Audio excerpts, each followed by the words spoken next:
You're Jewish, I and am. you grew up in Brooklyn. I was wondering, like, how your opinion on Israel evolved throughout time, if you don't mind me asking. No, be my pleasure. I went to, when I was in like elementary school, I went a couple of afternoons a week to a thing called Center Island Jewish. And it was mostly teaching you about Jewish culture and teaching about how Jews had been discriminated against and teaching you the Jewish songs and the dances and the holidays.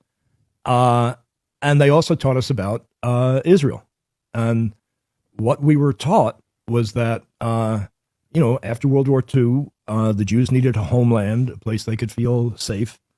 And it was Israel.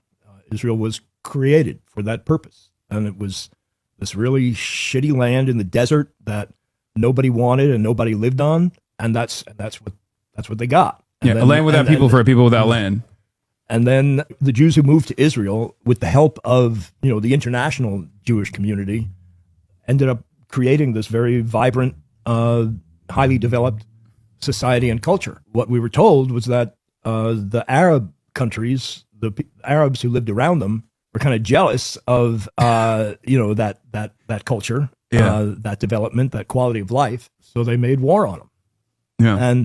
And so that's the way I thought it was. What was a formative part of your development that made you feel like the way that this was presented to you initially might not have been entirely correct?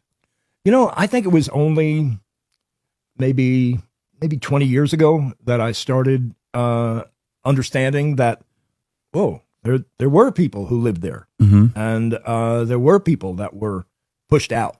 What I believe strongly is that the mothers of people, of kids on one side don't want their kids to die, and they don't want their kids killing the other guy's kids. And I don't know what to do. But the one thing that I know is that you can't mistreat people, that forcing people in Gaza and the West Bank to live in what the UN has called essentially an open air prison